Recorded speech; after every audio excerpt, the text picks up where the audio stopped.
Feast your eyes on this diamond, guys. Look at this thing. Absolutely gorgeous. 100% original. Check this thing out. It's beautiful. It's a 1972 Kawasaki 90, rated at 10.6 horsepower.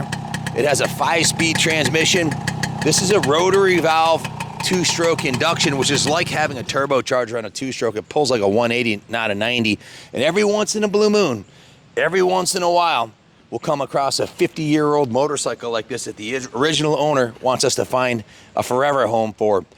Joe Gaccione, local guy here, East Coast, right here in Rhode Island, bought this in an H1 500 Kawasaki, brand new, in 1972. He's owned this thing since it was new. He stored it inside his house. It is absolutely pristine, museum quality, immaculate, and 100% original, except for the new gold chain that we just put on it. So it is absolutely beautiful. Guys, these are the original tires on this thing.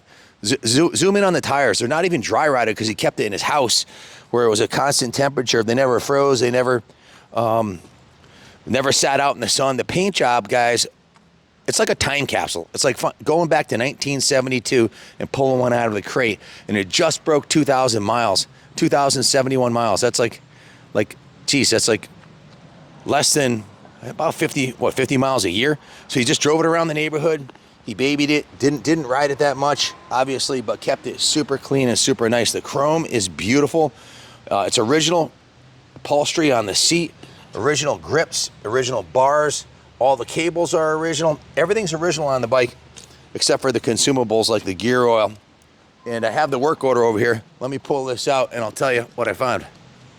Guys, in this folder, I have the original 51-year-old, it looks brand new, Kawasaki Rider's Handbook that he got when Joe got when he bought the bike, and the work order showing 10 hours in the service department by Jimmy, 5 hours in a detail shop, a total of 15 hours labor at $120 an hour plus parts. It came to $2,125 is what we put into it in preservation services.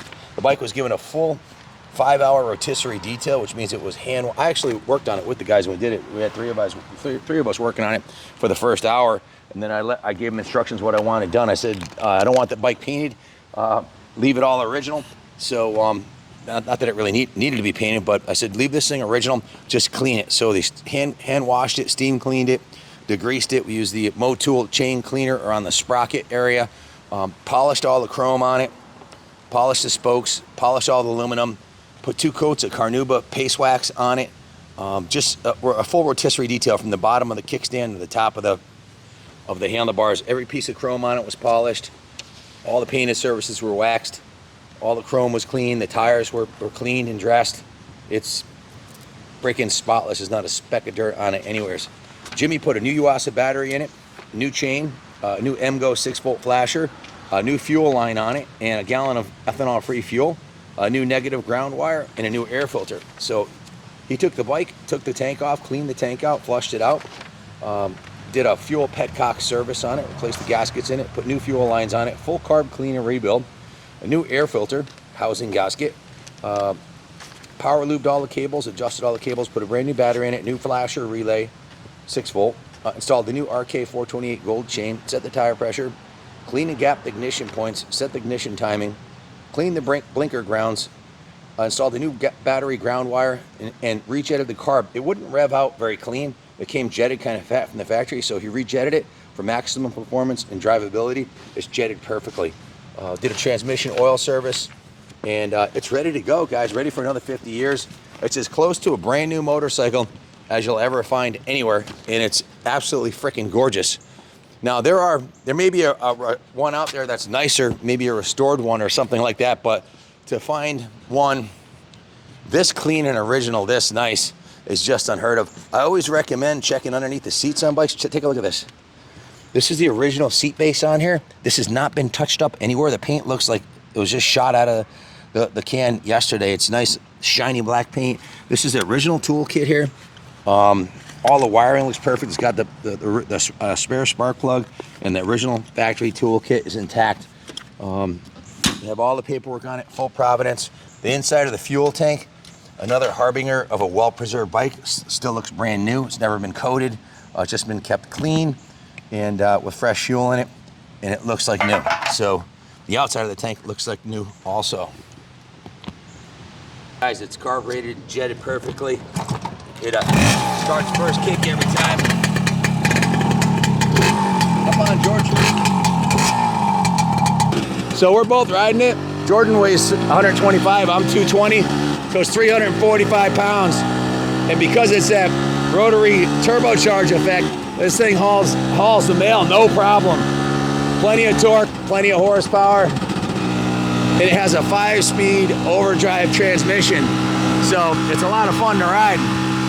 And very lively performance. It rides much bigger than its 90cc size. Like I said, it feels like it's got the power of definitely the power of a 200 4-stroke easily.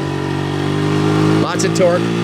It'll rev down low and it'll rev right out.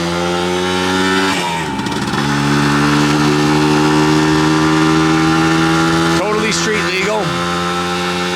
It really doesn't feel any better or any different riding solo as it does 2 up. Plenty of power.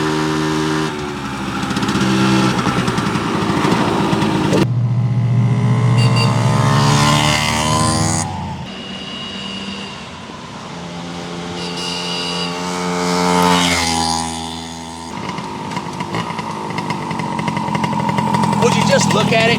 Just look at it. Just look at it. Just look at it.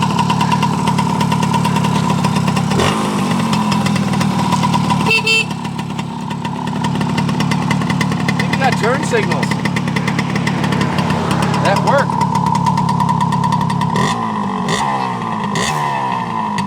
It runs and rides like a brand new motorcycle. I said to myself yesterday, I said, if Kawasaki made these today, it'd sell them by the truckload. This morning, Billy was in the shop and he goes, you know, if they started making these again, they'd sell tons of them. So I'm not the only one who thinks that a simple 2-stroke, lightweight, plenty of power, easy to service, and bulletproof, that's affordable, would sell like hotcakes today. So if you manufacturers are listening, you know what to do.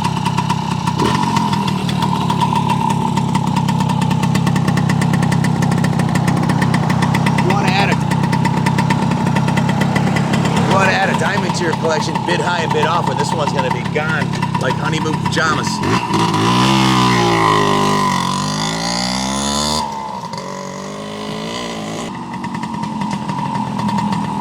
Just look at it. High beam, low beam, turn signals, horn, brake light, everything on this thing is a 10. Look at the speedometer. Looks like it just came out of the box in 1972. You're just not going to find another one like this anywhere on the planet.